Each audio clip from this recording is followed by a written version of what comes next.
Good evening, visitors. Welcome to the Australian War Memorial's last post ceremony. My name is Craig Burrell, and joining us today from the Australian Army is Warrant Officer Class 2, Jason O'Regan. We welcome the veterans who have served, those that are still serving, and the families that love and support them. We acknowledge the members of RSL and Services Clubs Association, RSL Victoria, and RSL Queensland, who are watching the broadcast of this ceremony across Australia. During this evening's ceremony, wreaths will be laid at the base of the Pool of Reflection by visitors to the memorial. If you are able, please stand and join in singing the National Anthem.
Please sit if you can do so.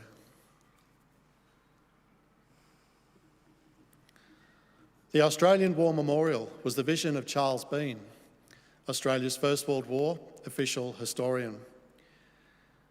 Bean landed with the Australian troops on Gallipoli and stayed with them at the front through to the end of the war. The idea of this national memorial and museum came to him at Pozières in France in the depths of the bloody fighting of 1916.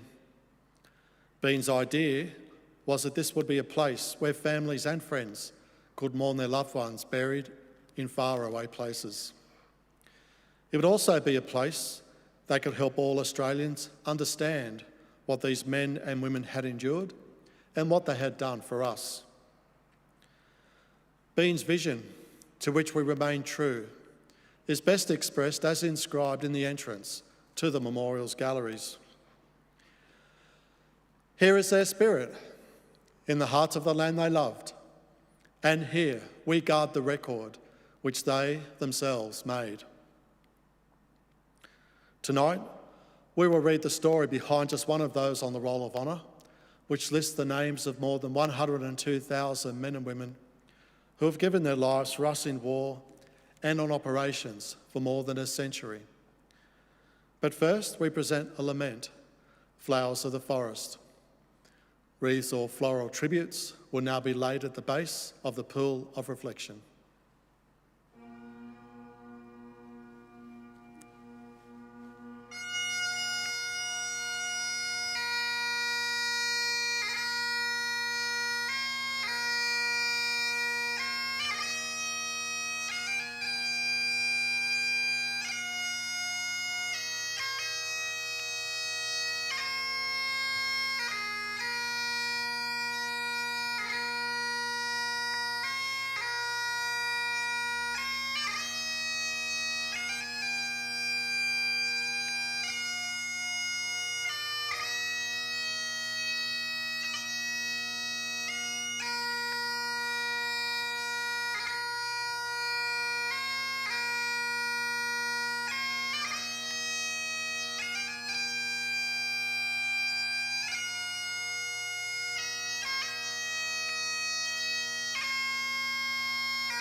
Today we remember and pay tribute to Sergeant Edward Dudley Lloyd.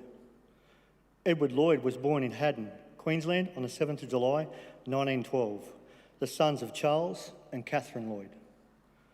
Lloyd enlisted into the 25th Battalion, a militia unit that was maintained on a part-time, voluntary basis at Toowoomba on the 15th of May 1941. As the prospect of war in the Pacific grew, training gained in intensity, and when Japan ended the war in late 1941, the 25th Battalion was mobilised for full service. In mid-December, Lloyd entered Kabbalah camp and began full-time duty. After some defensive duty on the coast around Caloundra, the battalion was moved north to Townsville in May 1942. With the Japanese advancing through the Pacific, the battalion was deployed to New Guinea in July, shortly after Lloyd's 30th birthday.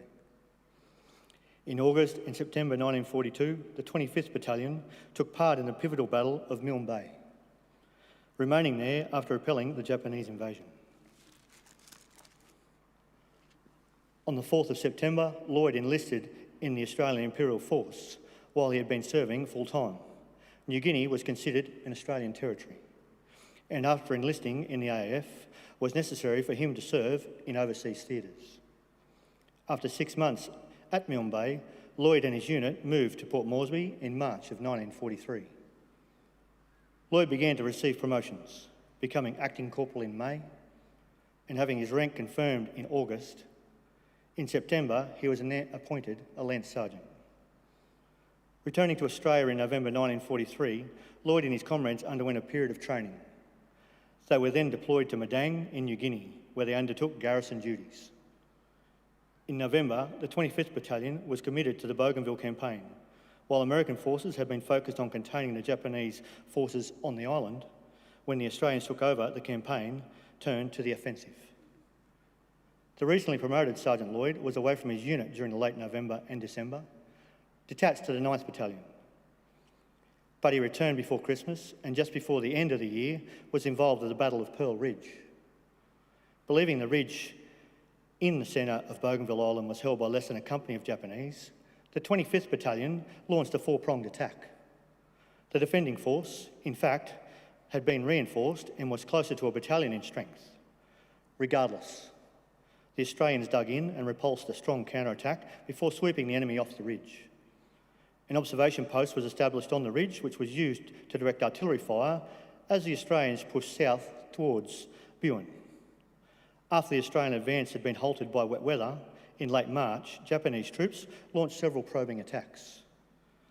This was followed by a force of about 3,300 troops from the Japanese 6th Division, supported by concentrated artillery, which launched a counter-attack concentrated on Slater's Knoll. The final assault on the knoll came on the night of the 4th and the 5th of April. The Australian artillery was heavily shelled. Communications between the brigade headquarters and the 25th Battalion headquarters were severed, as were the lines from the 25th Infantry Battalion headquarters to its forward companies. At 5 a.m, the Japanese launched an attack from the north, followed almost simultaneously by an attack from the southwest. Japanese soldiers attacked the small Australian force in waves, overwhelming their forward positions. Finding their path blocked by wire obstacles, however, the attack stalled, and Japanese soldiers were cut down by defensive artillery fire and machine guns. While some Japanese regrouped, determined to fight to the last man, an order was finally dispatched to cancel the attack. By the afternoon, Australians began to carry out mopping-up operations, flushing out small groups of survivors. Around 620 Japanese were killed in the battle, with another 1,000 estimated to have been wounded, while the Australians suffered 189 casualties. Amongst the dead was Sergeant Edward Lloyd, who had been killed in action on the 5th of April.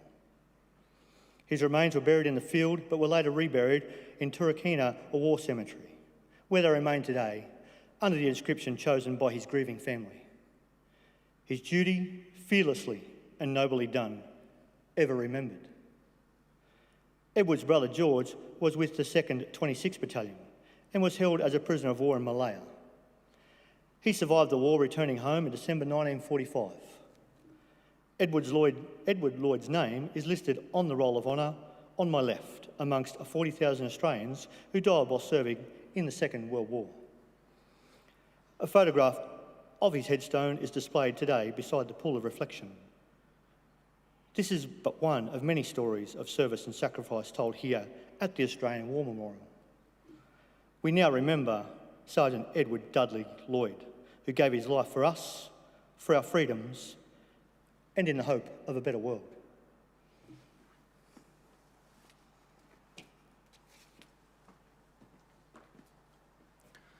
Please stand for the ode and the sounding of the last post.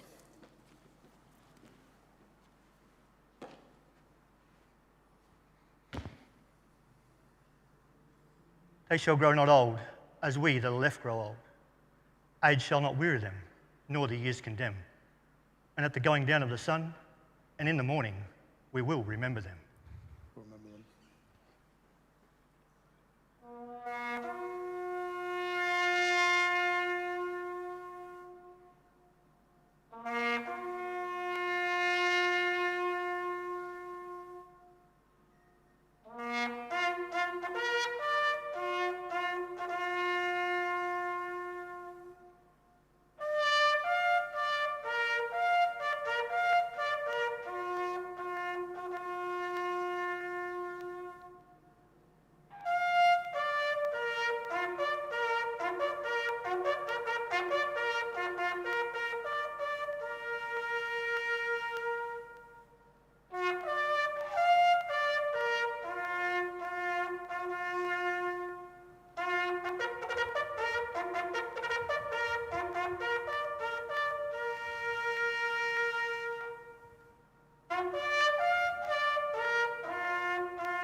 Lest we forget.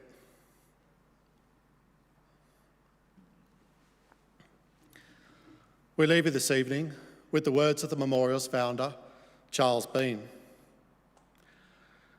Many man lying out there at Pozieres or in the low scrub at Gallipoli, with his poor, tired senses barely working through the fever of his brain, had thought in his last moments, well, it's over. But in Australia, they will be proud of this. Ladies and gentlemen, that concludes the last post ceremony. We thank you for visiting the Australian War Memorial, and we wish you all a very good evening.